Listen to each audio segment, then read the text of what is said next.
Jerry, you did it again. George. Jerry is absolutely unbelievable. And now the ultimate, the Shark Attack for 2006.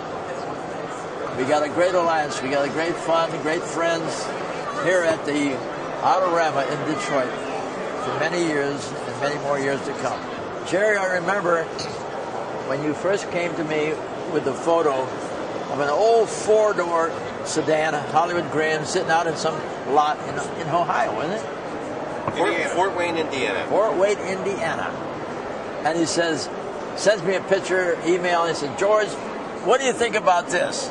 And I said, well, it's got potential, but it has more potential than you think of, because being a four-door is something that a lot of people have not done, and they made changes. It's a 1938 Graham four-door sedan, which we bought out of Fort Wayne, Indiana.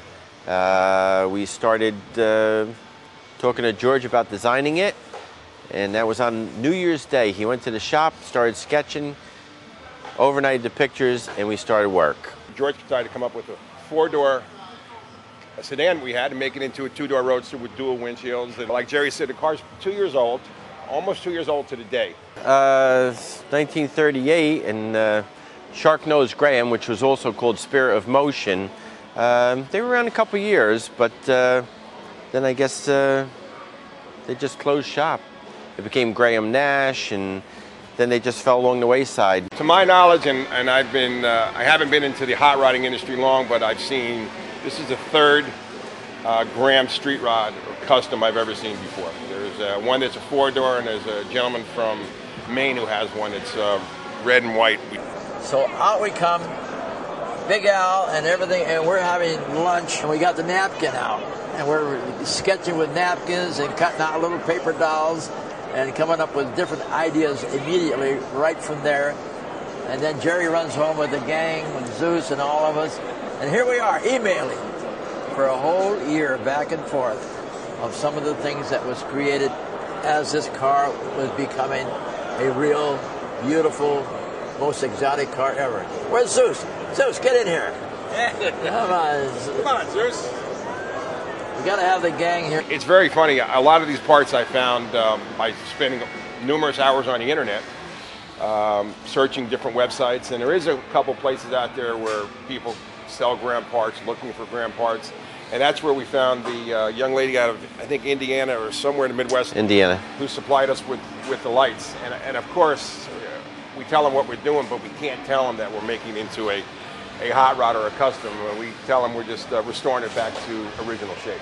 The headlights are brand new, original equipment we found in the box. A lady in Indiana had them. Her grandfather had bought all the parts when the company went out of business. And there they are, the original Graham headlights from the little old lady, and I say it's a little old lady from Pasadena that moved to New Jersey. Well, look at the unique things that happens to the front end. You don't lose the character of what it was started out to be. Okay, let's take a walk around the car. I'll show you a few things that we've done. We made a dual cowl, double windshields. These are original tail lights that we just relocated. We took them from away from the roof, put them in the back, hand formed the trunk, rolled all the panels. It's all done on an English wheel. Put the dual exhaust out the back panel. We hand formed all the skirts. It's got air ride suspension.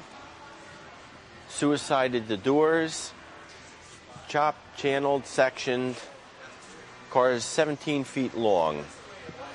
All the moldings you see on the hood are all handmade, re-chromed. Parking lights are Harley Davidson. Hood ornaments original. Grill is original except chopped down a little bit. It's got rack and pinion steering. 350 V8 Corvette engine, aluminum heads. And even from the front end, even to the original hood ornament. You don't see many of those in wild-looking custom cars. You come up with different little innovations that makes it so important. Jerry, tell us a little bit more about some of the trouble you had. You know, forming the metal was a lot of work. Forming the metal was a lot of work. We stripped the frame down, first of all, sent it out for testing. And once it was sandblasted, Jerry and George picked out the color, the right color to have it powder coated, which was a big deal for us. This is the first frame we had powder coated. We also put an Art Morrison front end. We spliced the front end, and pretty much from here on up, it's an Art Morrison frame. We also put an Art Morrison ladder bars in the rear, which really worked out well because the air ride that we installed in, the geometry of the air ride works perfectly. It snaps right up with the suspension that Art Morrison provided for us. We did a lot of wiring, which was provided by painless wiring, but this is a different kit. This is a rear mount, which is totally different. It's a lot more wires to deal with, but painless wiring really helped out. You know, it's very clear cut. You know, without them, I'd still be working on it right now. Every wire is individually marked. You can do a good job with it, trust me. Whenever we had a spot empty in the shop, we'd start working on this. It's not easy when you're trying to run a business and you're trying to make a custom car. You know, mainly because your regular customers don't understand what you're doing. You know, they want their cars done. They don't, you know, they don't truly understand the hobby that we're doing. No, but it's a whole lot of fun to work with cars like these. It's just, you know, with the right budget, things get done a lot faster. We've got a great team. Yeah. So nothing is that hard. You put your mind to it. Just put a good effort into it, and it works. That's it. And we don't call it a team. We call it a family, because that's what makes it happen. Because when everybody works together, they're like family. The ups and downs of the metal that doesn't fit, sometimes you got to re-alter it. The door you got to change because you got to make it from a 4-door into a long 2-door suicide, and then the gold wing, and then also to come into the dual cowl windshield, V windshield going into the hood, into the consoles. There's just so many things that we can spend a good hour just pinpointing unusual parts of the car.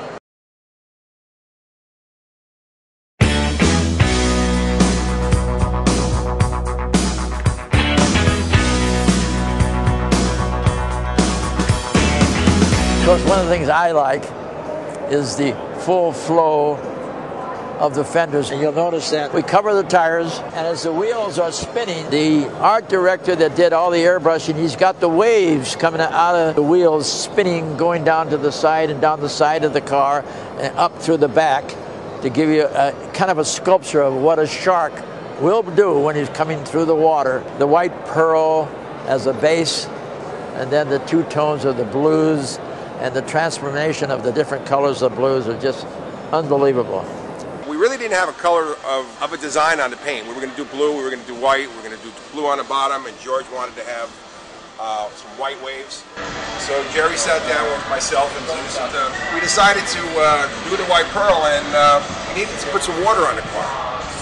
Some kind of like ocean waves, whatever, that kind of effect. We got a phone number for a gentleman in New Jersey. His name is Jonathan Pantaleone. In my opinion, he's probably one of the best airbrush artists I've ever seen before. Predominantly, he does motorcycles. Okay. Well, we got a hold of him after a couple visits. He came down to the shop, spent an evening with some ideas, and this is what we have. We put the water effect on the front, fading back a little bit and fading to the rear. And it's a phenomenal job. When we talked to George about doing the water and the waves, George, in his infamous ways, decided to go to the store and pick up 4 or 5 surfer magazines. Picked the magazines up and sent it to us, and we put them on the car, and he goes, I want to have these waves, and gave it to Jonathan, and voila, this is what we have. We didn't want to carry it all the way in the back. We wanted to make it very subtle in the back. We also wanted to give a little more feeling and a little movement to the back. Like we said, this car sits very low. I think on the ground it sits about 4 inches. What we did was we took the Borley exhaust system, which is all stainless steel, and we have them pipes coming right through the body itself. Under the hood we have a 350 Corvette motor with aluminum heads on it, which is provided by Mace Racing Machine Services out of Clifton, New Jersey. Other components are, we have a PowerMaster alternator, we have a PowerMaster starter on the car. MB Brakes provided us the provided us the power booster. Edelbrock air cleaner, Edelbrock carburetor, Mr. Gasket cool blue filter. That was Al Lieberman's idea. Well, when you see that, you just say gearhead. You know, gearheads love to see things like that. So. It makes a big difference. The air cleaner on a couple of my cars, I have big air cleaners. When people see it, they think you have a massive, big motor in here. And we had a little one on here, it was probably about maybe 2 inches tall or something. And we found the cool blue, put a big one on, and it makes a big difference. And it matches the car perfectly. Transmission on this car was provided by All-Star Transmission out of Haledon, New Jersey. As we got into the motor compartment, we decided we were going to put headers on the vehicle, but we couldn't get headers to fit. So we managed to get ourselves some stock Chevy exhaust manifolds, and they were in pretty bad shape when we got them.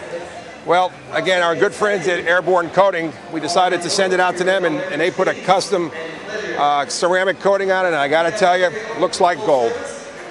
Motor fits pretty tight. We made a few modifications into it to get the radiator to fit. The radiator was custom made by PRC Radiator. What's really unique, and I feel it is a big eyepiece to the car, is the swing arm itself to hold the hood open. That's a custom-made piece by Smart Parts out of Canada. We have one on here now, but eventually we're probably going to put one on the other side because of the weight of the hood itself. We have an estimated weight on this hood of probably 150 pounds. And the reason why this hood is so heavy, all these bars itself are all stainless steel, and then we send them out and we got them chromed. So it's kind of unique about it. Jerry and I fabricated some special brackets for the alternator because nothing was available for the position that we wanted to put it in. So we fabricated the bracket and had it chromed. If you can see down there, you see those brake lines? Those brake lines are bent, and you can't buy the lines. You have to make them all up yourself and have them chromed. So that's what we did.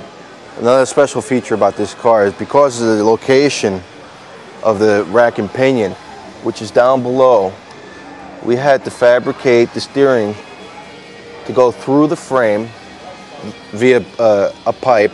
The pipe is welded through the frame, and it makes a couple of twists and turns up to the column. Okay. Well, we had to do what we had to do to make it work.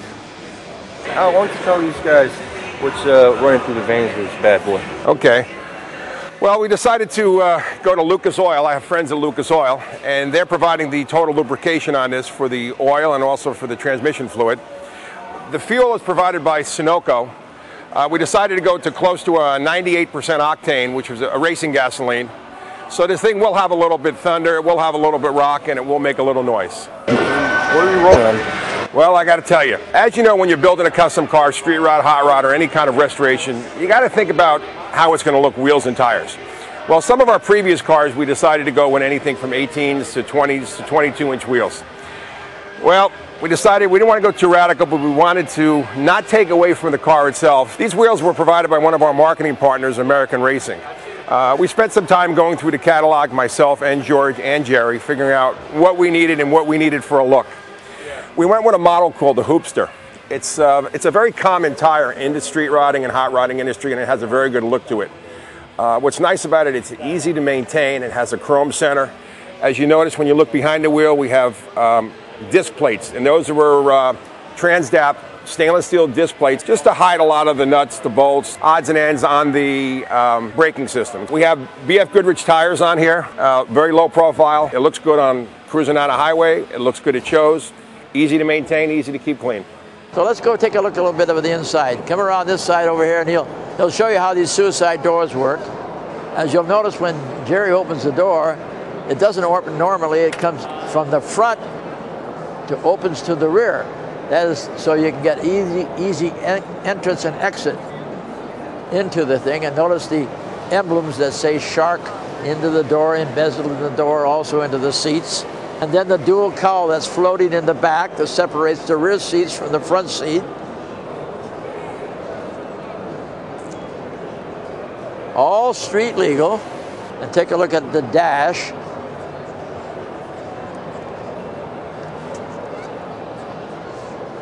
With the monitors and all of the dial instrumentation. Another thing that kind of really interests me that you don't see on too many custom creations, beautiful windshield wipers. All handmade and chromed, and V windshields So that's what makes a fine, beautiful looking piece of art, the workmanship of a craftsman. So again, Jerry, Thank you, George. Big Al, Zeus. where's old Zeus? Get over here, Zeus. And Flicker, don't forget Flicker. Okay guys, hands in the middle.